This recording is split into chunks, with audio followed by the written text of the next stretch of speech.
Imaginez une ville où les rêves se mêlent aux défis du quotidien, où chaque rue renferme une histoire et où chaque personne porte en elle ses propres secrets. Dans cet endroit vit Sofia, une femme forte et déterminée, dont la vie est marquée par des rebondissements excitants et des surprises inattendues. Le parcours de Sofia ressemble à une montagne russe palpitante, remplie de hauts et de bas, mais toujours empreinte de courage et d'espoir. Depuis les jours ensoleillés de sa jeunesse jusqu'aux moments d'adversité, Sofia affronte chaque obstacle avec bravoure et détermination. Mais que réserve le destin pour elle? Suivez l'histoire de Sofia et découvrez comment le pouvoir de l'amour, du pardon et de la résilience peut transformer des vies et ouvrir la voie à un avenir plein de possibilités. Préparez-vous à vous embarquer dans une aventure palpitante, où chaque page dévoile un nouveau chapitre d'espoir et d'inspiration. Après avoir savouré un petit déjeuner chaleureux en famille, un appel d'un numéro inconnu m'a pris par surprise. En répondant, une voix arrogante et triomphante s'est fait entendre. C'était mon ex-mari, Lucas. Des années se sont écoulées depuis son départ, laissant derrière lui les décombres de notre famille. Il se vantait de sa nouvelle vie de luxe et de succès depuis qu'il nous avait abandonnés. J'ai essayé de le bloquer, mais ses paroles pénétraient comme des épines, infligeant une douleur renouvelée. J'ai fait appel à mon mari actuel, Alessandro, un homme de pouvoir et d'influence, pour prendre les rênes de ce cauchemar. Je vous invite à vous abonner ici sur la chaîne Histoire de la vie. Si vous appréciez notre contenu, soutenez la chaîne. Ensemble, accompagnons cette histoire passionnante jusqu'au bout. Avant de continuer notre histoire, saviez-vous qu'il est possible de vivre une vie longue et saine après 35 ans? Découvrez les secrets d'une longévité éclatante en accédant au site web mentionné dans les commentaires. Cliquez sur le lien ci-dessous pour télécharger maintenant et commencer à transformer votre vie et à vivre de longues années. Poursuivons l'histoire. Je m'appelle Sofia, j'ai 40 ans et j'ai vécu l'amour 2 fois. Ma deuxième expérience matrimoniale a été une montagne russe passionnante. Le premier chapitre de mon histoire matrimoniale a été marqué par un événement inattendu. Mon ex-mari, Louis, et moi étions comme 2 jeunes oiseaux volants ensemble pendant nos jours de lycée. Nous étions ce couple classique d'athlètes et de pom-pom girls, profitant de chaque instant ensemble. Louis a été mon premier amour et j'étais déterminée à tout faire pour le garder à mes côtés pour toujours. Nous avons planifié un avenir ensemble, même d'aller à la même université. À 19 ans, pendant ma deuxième année à l'université, une grossesse inattendue a secoué nos vies. Ma famille désapprouvait notre relation, et ma mère me mettait constamment en garde contre les défis que nous aurions à affronter ensemble. Malgré les avertissements, nous avons décidé de poursuivre avec nos attentes. Mais après la naissance de notre deuxième enfant, Lucas a commencé à se comporter étrangement, me laissant confuse et inquiète. J'ai essayé d'aborder le sujet avec lui, mais il semblait distant et évasif. Un jour, en rentrant chez moi après une promenade avec les enfants, j'ai été confrontée à un vide inexplicable. En entrant dans l'appartement, j'ai remarqué que certaines des affaires de Lucas étaient toujours là. La panique s'est emparée de moi immédiatement, et voir l'angoisse sur les visages de mes enfants n'a fait qu'intensifier mes propres émotions. J'ai essayé de l'appeler plusieurs fois, mais tous les appels sont allés directement vers la messagerie vocale. J'ai couru chez ma mère avec mes 2 enfants, en pleurant tout en essayant de rester forte. Elle semblait alarmée en ouvrant la porte et en me laissant entrer. « Que s'est-il passé ?» demanda-t-elle. « Et je crois que Lucas m'a quittée, répondis-je. « Que veux-tu dire ?» demanda-t-elle. J'ai emmené les enfants se promener. Et quand je suis rentrée à la maison, c'était vide, sans aucune de ses affaires. Je ne comprends pas. Je n'ai pas pu lui parler. M'a-t-il quitté ou je ne sais pas? Il agissait bizarrement ces derniers temps, mais il ne voulait pas me parler, et aujourd'hui cela s'est passé. Nous devons rester calmes, me rassura ma mère. Nous devons attendre un peu. S'il ne réapparaît pas, nous envisagerons de demander le divorce et je t'aiderai. Mais je l'aimais. Comment peut-il faire ça avec moi et avec les enfants? Me suis-je exclamé, pleurant beaucoup à ce moment-là. I comprends. J'aimerais trouver des réponses pour toi, mais nous devons avancer. Non pas parce que cela va guérir la douleur, mais parce que tu as maintenant 2 enfants à élever. Ma mère avait raison. Dans les mois suivants, j'ai affronté la douleur de manière douloureuse, élevant mes 2 enfants qui ressemblaient tellement à leur père. J'ai pleuré jusqu'à m'endormir de nombreuses nuits, mais avec le temps, la douleur s'est transformée naturellement en acceptation. Mes enfants avaient des questions sur leur père, et quand ils ont grandi, je leur ai raconté avec étonnement notre histoire familiale et tout ce qui s'était passé. Nous avons appris à aller de l'avant malgré la douleur. Ma mère a été notre plus grande alliée pendant ce processus et nous a aidés à surmonter toutes les adversités. Prendre soin des enfants s'est avéré plus facile que ce que j'avais imaginé faire seule. Par hasard, j'ai rencontré mon mari actuel, Alessandro, dans un bar 13 ans après que Luca m'ait quitté. J'étais avec mes amis pour une de ses soirées d'anniversaire. Ma mère était avec les enfants, et nous avons pensé que ce serait une bonne occasion de sortir et de s'amuser un peu ce soir-là. Je me détendais vraiment et je m'amusais avec mes amis, nous discutions et rions beaucoup. À la fin de la soirée, j'ai été abordée par Alessandro. Mes amis m'avaient encouragée pendant des années à donner une chance à quelqu'un, mais j'étais toujours trop traumatisée par ce qui s'était passé avec Luca pour essayer à nouveau. N'oubliez pas d'accéder au lien dans les commentaires et de télécharger votre exemplaire du livre numérique afin que vous puissiez avoir une vie pleine de longévité. Profitez-en avant qu'il ne soit retiré. Quand Alessandro s'est approché, mes amis se sont écartés pour observer de loin pendant que je parlais avec lui. Alessandro a commencé en demandant s'il pouvait m'offrir un verre. Je n'allais pas refuser un verre gratuit, donc bien sûr j'ai accepté. Nous avons attendu d'avoir nos boissons pour vraiment commencer à discuter. « Et alors, qu'est-ce qui t'amène ici ?» ai-je demandé. « Oh, c'est l'anniversaire de mon ami et je suis ici pour fêter avec lui », a-t-il répondu. « Et c'est génial. Et si je leur offre quelques boissons ? Il y a 7 autres personnes là-bas, a-t-il suggéré. Et d'accord, je rembourserai tout l'argent que tu dépenseras ici dans les 2 prochaines heures, donc ne t'inquiète pas. Alors, tu es riche, hein ? Ai-je plaisanté. Je suppose que tu pourrais le dire, mais bien sûr, je n'essaie pas de me vanter ou quoi que ce soit. C'est juste une façon agréable de faire quelque chose de spécial pour les gens. Et en plus, tu ne te vantes pas à ce sujet, tu achètes des boissons pour un tas d'étrangers parce que tu as dit que c'était son anniversaire. Eh bien, j'ai une faiblesse particulière pour les belles femmes. Et es-tu si faible que tu crois tout ce qu'on te dit, même les mensonges ? Ai-je demandé, en plaisantant. Et oui, bien sûr. Même si tu as menti. Ah non, ce n'est pas son anniversaire, mais c'est une bonne excuse, non ? Et exactement, sur les belles femmes qui m'affaiblissent, tu devrais comprendre. Et si tu m'aidais avec ça ? Peut-être, si j'avais une belle femme à mes côtés, je n'aurais des yeux que pour elle, ai-je répondu. C'était un grand coup de pouce pour ma confiance en moi qu'Alessandro m'ait appelée belle, surtout parce qu'il était lui-même séduisant. Il semblait digne d'être en couverture d'un grand magazine. Avec l'alcool, j'ai été surprise par ma capacité à flirter avec lui de manière décontractée. Quelque chose qui n'était pas courant pour moi, j'étais très introvertie, donc je ne sais pas si c'était l'alcool ou simplement l'aura qu'Alessandro dégageait, mais je me suis sentie assez à l'aise pour être séduisante. Finalement, mes amis sont venus me chercher, mais pas avant qu'Alessandro ne me remercie pour le verre. Avant de partir, nous avons échangé nos numéros et à partir de ce moment-là, nous étions constamment en contact l'un avec l'autre. Nous avons commencé par des textos et ensuite nous nous sommes appelés chaque fois que nous n'avions rien à faire ou avions quelque chose d'intéressant à partager. Nous avons également commencé à nous rencontrer plus souvent. Au début, nous avions l'habitude de nous rencontrer dans des lieux publics, mais au fil des mois, nous avons commencé à nous rencontrer chez nous. Je me souviens d'avoir été surprise quand je suis entrée chez lui. C'était littéralement un manoir. Alessandro a ri de ma réaction et m'a dit de m'habituer à sa richesse car elle serait bientôt mienne. Alessandro était très ouvert sur son désir de se marier avec moi. Il me l'a dit à maintes reprises, comme s'il ne s'était jamais senti aussi à l'aise près de personne d'autre que de moi. Et cela ne faisait que renforcer mon amour pour lui. Alessandro était également plus que disposé à avoir des enfants. Je me souviens qu'il était particulièrement contrarié quand je lui ai parlé de Luca, mais depuis que je lui ai partagé cela, il s'est assuré de me montrer combien j'étais importante pour lui. Luca et Alessandro étaient dans des mondes séparés, et ce n'est qu'avec Alessandro que j'ai compris pourquoi tant de gens ne voulaient pas que je me marie ou même que je sorte avec Luca. J'étais heureuse d'être sortie de cette situation, mais je détestais la façon dont tout cela s'était passé. Alessandro m'a aidé à guérir et à oublier tout cela, donc j'étais extrêmement reconnaissante. Nous sommes sortis ensemble pendant seulement 1 an avant de nous marier. Nous avons eu un mariage dans une destination spéciale et n'avons invité que ceux qui nous étaient très proches. Mes enfants étaient très heureux pour moi et me disaient constamment qu'ils aimaient Alessandro, ce qui a été une autre grande victoire pour moi dans la vie. Je me suis avancée sans heurts, et chaque souci que j'avais semblait s'atténuer. Alessandro a aidé à s'occuper de mes enfants et de leur éducation, même si je lui avais dit que j'accepterais cette responsabilité seulement pour moi. Il a décoré et organisé les chambres de mes enfants même avant que nous vivions ensemble.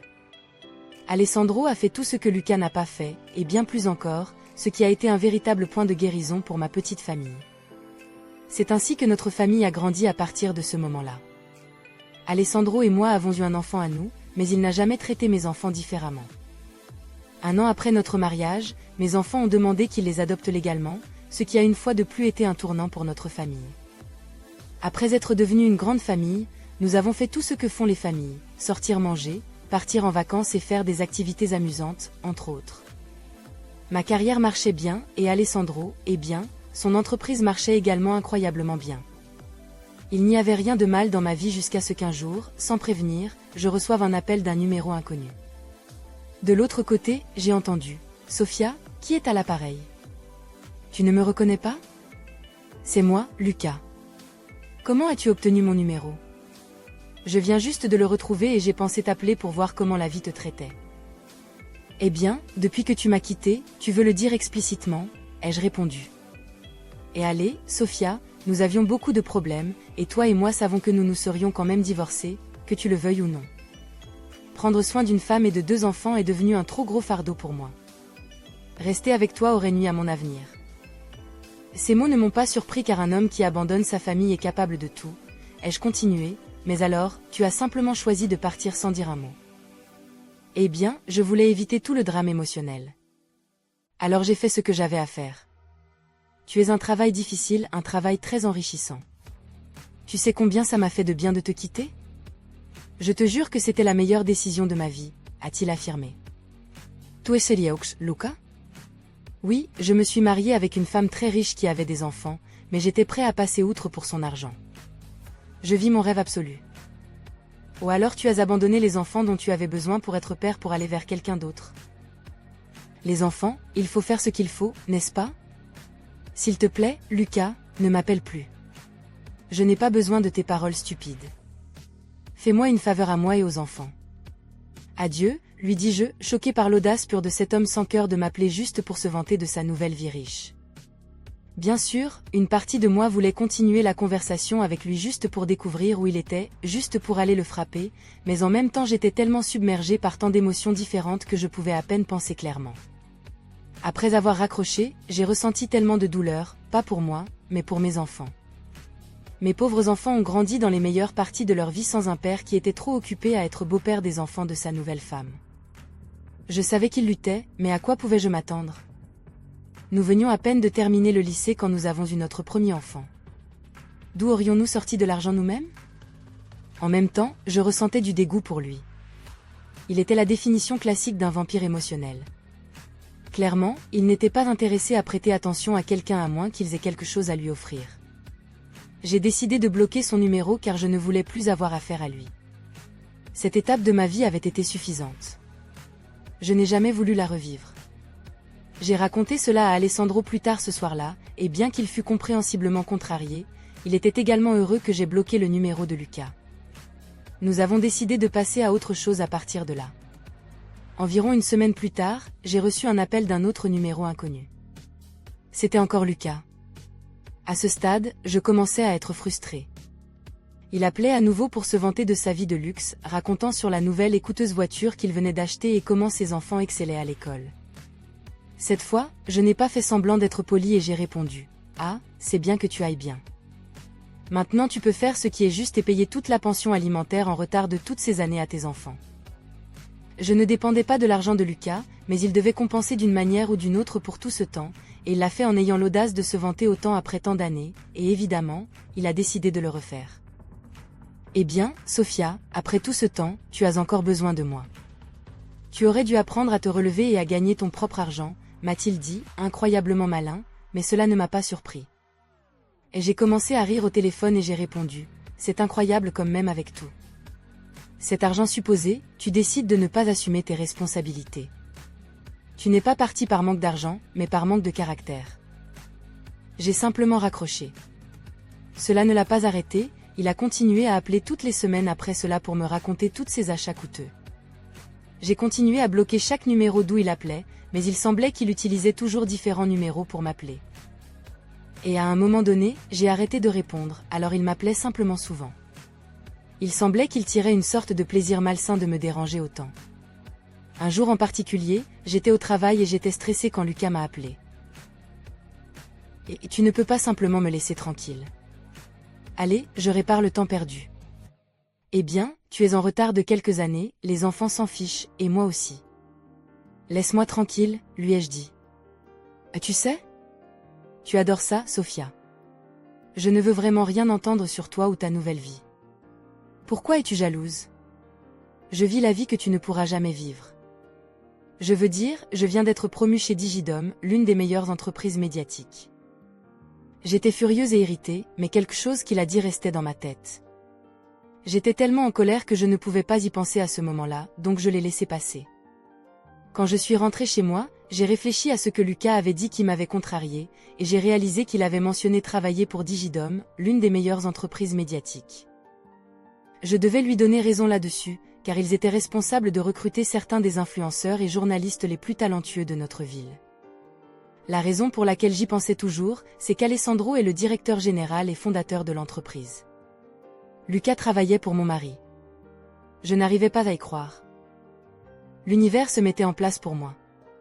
Cela signifiait que je pourrais enfin donner une bonne leçon à Lucas, non seulement pour m'avoir importuné, mais aussi pour avoir abandonné ses enfants. J'attendais avec impatience qu'Alessandro rentre à la maison.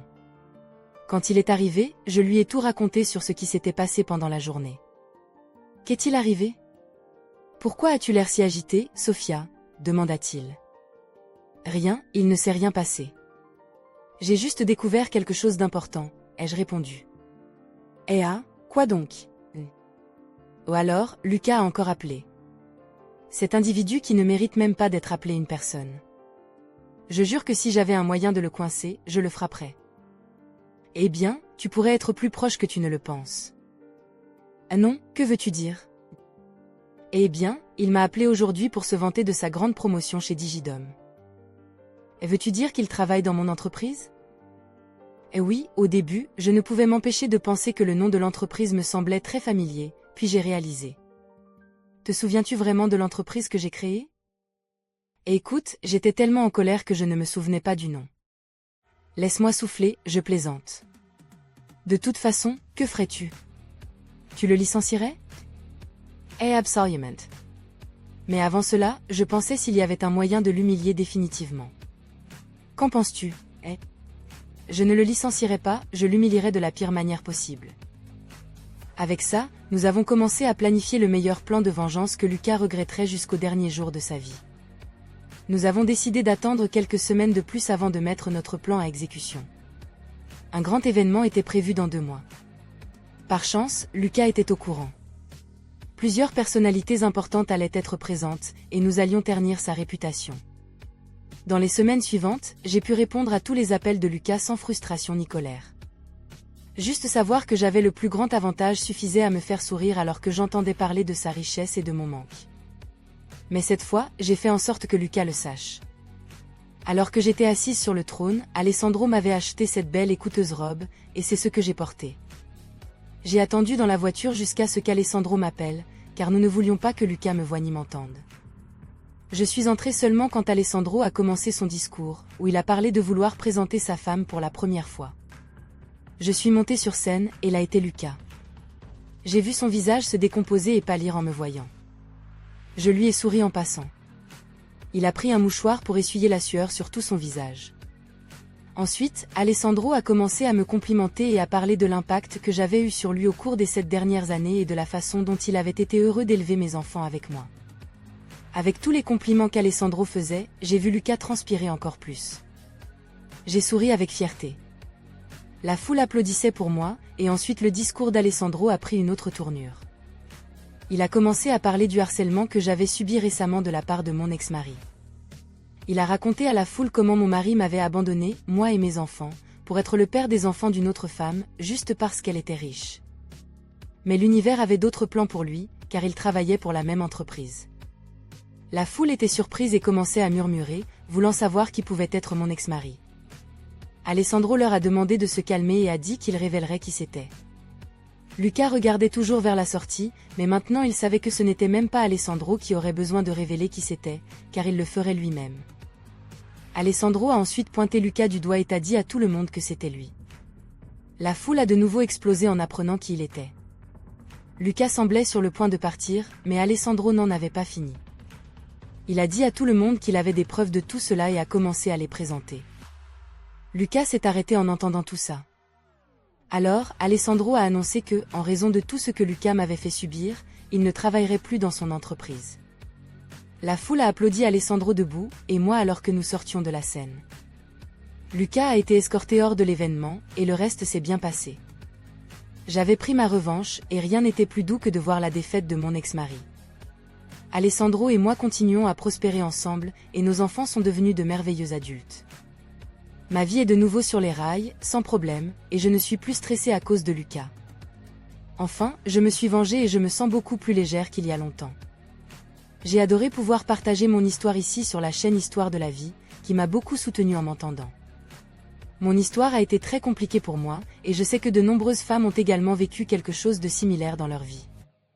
Malheureusement, lorsque nous sommes jeunes, nous n'écoutons pas les conseils de ceux qui ne veulent que notre bien, et nous finissons par vivre une déception douloureuse de la pire manière possible. Alors que mon histoire serve d'exemple pour les autres. Heureusement, j'ai eu une deuxième chance. Je peux dire que j'ai rencontré un grand homme dans ma vie qui m'a beaucoup aidé dans l'éducation des enfants que j'ai eus avec mon ex-mari. Merci à Alessandro, c'était un homme qui m'a fait relever la tête et j'ai pu arriver là où je suis aujourd'hui. Donc, si vous traversez quelque chose de presque similaire, j'espère que vous prendrez soin de vous et que vous ne commettrez pas les mêmes erreurs que moi. Un jour, écoutez vos parents, car la plupart d'entre eux ne veulent que votre bien. Après l'événement, je suis rentrée chez moi avec Alessandro, toujours sentant l'adrénaline battre dans mes veines. La sensation d'avoir enfin confronté Lucas et révélé son vrai visage était comme une libération. Cependant, même avec la satisfaction de la vengeance, je savais qu'il y avait encore plus à faire. Après tout, Lucas n'abandonnerait pas si facilement. Dans les jours qui ont suivi, je suis restée vigilante, attendant toute éventuelle représaille de Lucas. Cependant, les jours ont passé et rien ne s'est passé. Il semblait enfin avoir renoncé à me déranger. La paix régnait à nouveau dans ma vie, et chaque moment passé aux côtés d'Alessandro et de nos enfants était rempli de joie et de tranquillité. Quelques mois se sont écoulés depuis l'événement où nous avons humilié Lucas publiquement, et la vie suivait son cours. Alessandro et moi sommes devenus encore plus proches, et notre relation s'épanouissait chaque jour. Il restait mon port d'attache, mon fidèle compagnon dans toutes les situations. Ensemble, nous avons construit une vie pleine d'amour, de respect et de complicité. Cependant, malgré tout le bonheur que nous vivions, quelque chose en moi rongeait toujours. Le souvenir du passé avec Lucas laissait encore une ombre dans mon esprit. Malgré toute la vengeance et la justice que nous recherchions, je ne pouvais m'empêcher de me demander si un jour j'aurais vraiment la paix intérieure tant que je n'aurais pas complètement résolu ce chapitre douloureux de ma vie. C'est alors que j'ai décidé de faire face à mon passé. J'ai décidé de chercher le pardon, non pas pour Lucas, mais pour moi-même. Par un après-midi ensoleillé, je me suis assise devant l'ordinateur et j'ai commencé à écrire une lettre. Une lettre dans laquelle j'exprimais toutes mes peines, tristesse et déception à l'égard de Lucas, mais aussi une lettre dans laquelle je me libérais de ses sentiments. Après avoir écrit chaque mot avec soin et émotion, j'ai respiré profondément et j'ai décidé d'envoyer la lettre. Je ne m'attendais pas à une réponse de Lucas, car je m'étais déjà libérée du poids de ses actions. Le pardon que je recherchais ne dépendait pas de lui, mais de moi-même. Et en envoyant cette lettre, j'ai franchi la première étape vers ma propre guérison et ma libération. Les jours ont passé, et tandis que j'attendais tout signe de réponse de Lucas, je me suis plongée encore plus profondément dans ma relation avec Alessandro et nos enfants. Chaque moment passé avec eux était une bénédiction, et la gratitude de les avoir dans ma vie ne faisait qu'augmenter chaque jour. Enfin, un après-midi, alors que j'étais occupée avec mes tâches quotidiennes, j'ai reçu un email inattendu. C'était de Lucas. Avec un mélange de surprise et d'appréhension, j'ai ouvert l'email et j'ai lu chaque mot attentivement. À ma grande surprise, ce n'était pas une réponse pleine d'hostilité ou de rancœur, mais plutôt une lettre d'excuse. Lucas a exprimé son remords pour ses actions passées, reconnaissant le mal qu'il avait causé à moi et à nos enfants. Il a admis ses erreurs et ses failles, et a sincèrement demandé pardon pour la souffrance qu'il avait causée. Lire ces mots a été un soulagement pour mon âme, un poids levé de mes épaules. Malgré toute la douleur du passé, j'ai réalisé que le vrai pardon n'était pas seulement pour l'autre personne, mais pour moi-même. En pardonnant à Lucas, je me suis libérée du poids du ressentiment et de l'amertume, et j'ai ouvert la voie à une véritable guérison et paix intérieure. J'ai répondu à l'email de Lucas avec des mots de pardon et de compréhension, lui souhaitant sincèrement tout le meilleur dans sa vie. Je ne savais pas si nous aurions un jour une relation étroite à nouveau, mais je savais que le pardon était la première étape pour aller de l'avant. Dans les mois qui ont suivi, la vie a continué à me surprendre par sa beauté et sa grâce. Aux côtés d'Alessandro et de nos enfants, nous avons construit une vie pleine d'amour, de bonheur et d'accomplissement. Chaque défi surmonté et chaque obstacle rencontré n'a fait que renforcer notre lien et notre détermination à aller de l'avant, ensemble, en tant que famille unie. Et ainsi, alors que le soleil se couchait à l'horizon et que le vent murmurait des mots d'espoir, j'ai réalisé que, malgré toutes les épreuves que nous avons rencontrées en cours de route, le vrai bonheur réside dans la capacité d'aimer, de pardonner et d'aller de l'avant, avec gratitude dans nos cœurs et espoir dans nos âmes. Alors que nous arrivons à la fin de ce voyage émotionnant avec Sophia, il est impossible de ne pas réfléchir aux leçons que nous avons apprises tout au long du chemin. Cette histoire nous rappelle l'importance du pardon et de la résilience, nous montrant que, même face aux plus grandes adversités, il y a toujours de l'espoir. Sophia a affronté des défis inimaginables, mais n'a jamais abandonné sa quête du bonheur et de la paix intérieure. Une des principales leçons que nous pouvons tirer de cette histoire est l'importance de pardonner et de laisser le passé derrière nous. Sophia a trouvé la force de pardonner à ceux qui lui ont fait du mal, et cet acte de compassion et de générosité a apporté guérison et libération non seulement pour elle, mais aussi pour ceux qui l'entourent. Le pardon nous permet d'avancer et de construire un avenir meilleur, libéré du poids des douleurs passées. De plus, cette histoire nous enseigne l'importance de la famille et de l'amour inconditionnel. Même face aux difficultés, Sophia a trouvé soutien et réconfort auprès de son époux Alessandro et de ses enfants. L'amour véritable est une force puissante qui nous soutient dans les moments les plus difficiles et nous guide à travers les tempêtes de la vie. En partageant cette histoire avec nous, la chaîne Histoire de la vie nous invite à réfléchir à nos propres vies et aux leçons que nous pouvons tirer des expériences des autres. C'est une occasion de nous connecter avec nos émotions les plus profondes et de nous inspirer à rechercher la vérité, la bonté et la compassion dans tout ce que nous faisons. Je tiens à remercier tous les spectateurs d'avoir suivi ce voyage avec nous. Si vous avez aimé cette histoire et souhaitez voir plus de contenu inspirant comme celui-ci, n'oubliez pas de mettre un pouce levé et de vous abonner à la chaîne Histoire de la vie. Votre participation est essentielle pour nous aider à continuer à partager des histoires qui touchent le cœur et inspirent l'âme. Et avant de nous quitter, j'aimerais partager un message d'amour et d'espoir avec vous. Dans l'Évangile selon Jean 3,16, nous trouvons ces paroles puissantes, « Car Dieu a tant aimé le monde qu'il a donné son Fils unique, afin que quiconque croit en lui ne périsse pas, mais qu'il ait la vie éternelle. » C'est l'expression suprême de l'amour divin pour chacun de nous. Que nous puissions ouvrir nos cœurs pour recevoir cet amour infini et permettre qu'il transforme nos vies. Que nous puissions accepter le Seigneur Jésus-Christ comme notre Sauveur personnel et trouver en lui la paix, l'espoir et le salut que nous désirons tant. Que ce message d'amour et de rédemption nous inspire à vivre des vies remplies de dessein et de signification, guidées par l'amour divin qui ne déçoit jamais. Merci encore une fois de nous avoir accompagnés. À la prochaine histoire.